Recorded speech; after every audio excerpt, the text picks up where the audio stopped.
Hold the ball. Demi and Demi.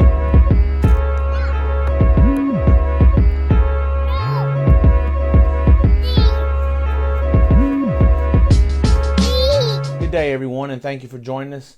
I'm your host, William Brandon, the guy with the paper towel roll. That's my co-host, Demi.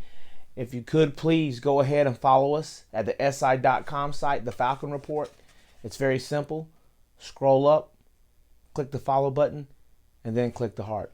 Also, make sure you follow our YouTube page at the William Brandon. Well, let's get right to it. The Falcons lost again. Yeah, the Falcons lost 23-16 to the Carolina Panthers in the Mercedes-Benz Stadium on Sunday. They did have fans. They could have up to 20,000 in a limited capacity. I think they ended up having a little less than 7,000 that actually attended the game. Yes, and they looked bad on all aspects of the game, honestly.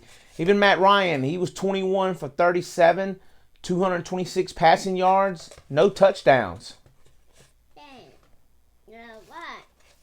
That, he threw it to another player in his own end zone. Gurley did have his best game as a Falcon. He was 14 for 121 yards with a touchdown. Yeah, and the Panthers only had a field goal the entire second half, and the Falcons were still unable to capitalize on that. And that leads me to our next point. The Atlanta Falcons fired head coach Dan Quinn following Sunday's loss.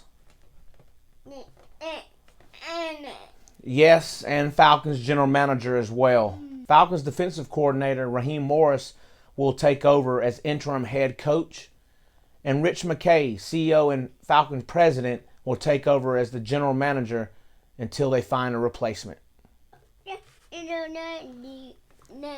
Well, it seems like Dan Quinn's philosophy kind of never picked back up after the Falcons lost to the Philadelphia Eagles in that 2017 playoff game.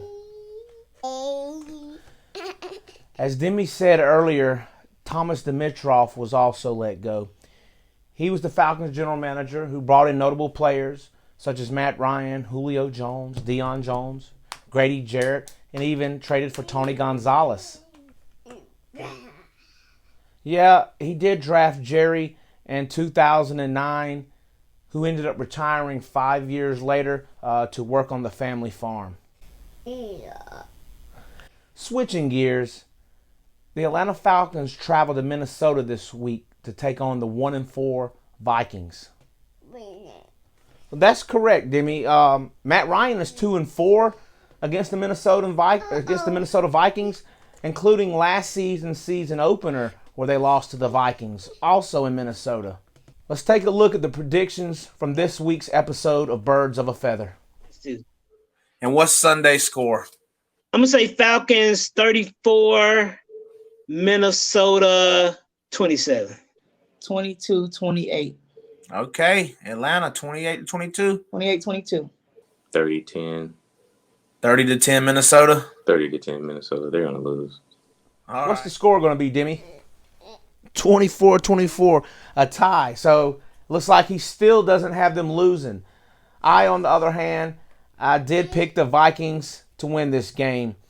The Falcons just can't seem to get right, and I don't expect them to this week. I have the Vikings winning 30-17. What? I want to thank everyone for joining us. Again, I'm your host, William Brandon. That's my co-host, Demi. If you could, please remember to follow us at the SI.com site, the Falcon Report. Also, follow us on our YouTube page, Twitter, Facebook, and Instagram, all by the same name, The William Brandon. I hope everyone has a great day and continue to stay safe. Bye-bye, everyone. Thank you.